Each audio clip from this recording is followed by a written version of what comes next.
इसी का तो नाम माया है। इसी का नाम माया है। इसी माया से मुक्त होने के लिए मामे वे प्रपद्यन्ते माया मेताम तरन्ते, भगवान कहते हैं मेरी शरण में हो जाओ। इसी को तो माया मोह कहते, नहीं कहते? माया का मतलब मैं मोर तोर तय माया जेहि बस की ले जीव लिकाया। तो यही तो बात है। ये राग मिट जाए, आसक्ति मिट जाए तो महात्मा हो गए। शरीरों से महात्मा का थोड़ी मतलब होता है कि स्त्री शरीर, पुरुष शरीर या पुरुष नपुंसक नारिवा, जीव चराचर कोय, सर्व भाव भज कपट तज, मोहि परम प्रिय सोय। अगर आप भगवान की भक्ति करें, भगवान का नाम जप करें, तो आपको अपने पति में भगवान दिखाई देने लगेंगे, अपने पुत्र में भगवान दिखाई देने लगेंगे।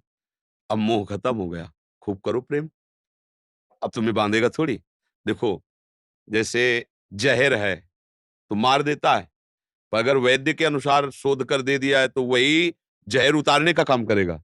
जैसे सांप काट ले ना, कोबरा सांप काट ले, तो दूसरी कोई दवा नहीं है, जहर ही है उसकी दवा। उसको जहर का इंजेक्शन दिया जाता है, जो जहर जाके उस जहर को नष्ट कर देता है। संखिया जहर है, वैद्य से शोध कर ऐसी औषधियां बनाता है, दमा आदि की भारी बीमारियां पुरानी-पुरानी सब नष्ट हो जाती हैं। ऐसे ही आसक्ति जहर है, दुर्गति कराती है।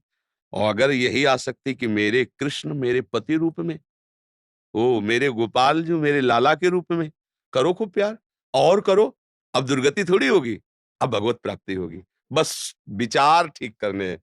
अगर भगवत भावना ले आओ, तो यही प्यार और बढ़ा दो, घटाने की थोड़ी जरूरत है। जब हम लकड़ी के मंदिर में ठाकुर जी की छवि विराजमान करके उसमें भगवत भाव कर सकते हैं, तो ये चलते हुए शरीरों में भगवत भाव करने में क्या धोखा है? तो वो तो भगवान है ही है सबके हृदय में। अगर कर ले तो फिर निकल गया, पर शरीरों में करना बड़ा कठिन होता है। अनुकूल है तो भगवत भाव हो जाएगा, और जब वो गाली देगा, प्रतिकूल व्यवहार करेगा तो भगवत भाव थोड़ी होगा, फिर नहीं भगवत भाव होगा। तो अनुकूलता कोई भगवत भाव नहीं होती। भगवत भाव समतुल होता है, समदर्शिता भगवत भाव में आता है।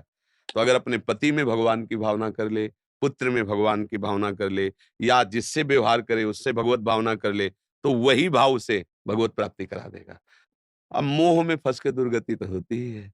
तो ये बातें मोह की हैं, उसी मोह को भगवान की भक्ति में ले आओ, वही भगवत प्राप्ति का हेतु हो जाएगा। और अगर नहीं कर पाए, तो यही मोह दुःख का है। मोह जो है, वो समस्त दुखों को देने वाला है। और मोह गए बिनु राम पद होई न दृढ़ अनुराग, मोह मूल बहु सूल प्रद। मोह कैसा है? संसार के बंधन का मूल है, और सूल प्रद हर समय कष्ट देने वाला है। मोह मूल बहु शूल प्रद, त्यागो तम अभिमान, भजहु राम रघुनायक, कृपा सिंधु भगवान। भगवान का भजन करो, मोह का नाश करके उसी से भगवत प्रेम करो, त्यागने की जरूरत नहीं। उसी में भगवत भावना करो। ओ मैं नहीं जानती थी, मेरे प्रभु तुम मेरे पति रूप में आए, आज मैं गुरुदेव की कृपा से पहचान गई, अब धोखा नहीं हो। अभी बात बन गई। अब पति कह रहे हैं प्यास लगी पानी लाओ, तुम कह रहे हो पहले शंकर जी को नवा देंगी तब पानी देंगे। बात नहीं बनेगी, क्योंकि साक्षात शंकर पीने के लिए मांग रहे हो, उनको मना कर रहे हो पैसे ले। पति में भगवत भावना, पुत्र में गोपाल जी की भावना, जिससे व्यवहार करो इष्ट भावना, मंगल हो गया। अब कहीं भागने की जरूरत नहीं। गुफाओं में जाने से भगवान नहीं मिलते, भगवान भावना से मिलते हैं। देखो चक्रवर्ती सम्राट है महाराज अम्बरीश, और गुफाओं में रहने वाले दुर्वासा जी है। जीत किसकी भी हुई? अम्बरीश जी की। भक्ति भाव में वो प्रबल हैं, और इनको तपस्या की ठसक है, तो कृत्या पैदा कर दी तपस्या से मारने के लिए।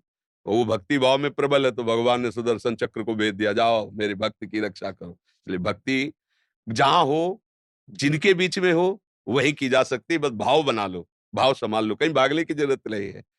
भाव बना लिया, तो भगवान का एक नाम है भाववश्य भगवान। भगवान कहते भाव से मुझको भजे तो भाव से बेड़ा। हाँ, भाव, बस पति में भगवत भाव करो, पुत्र में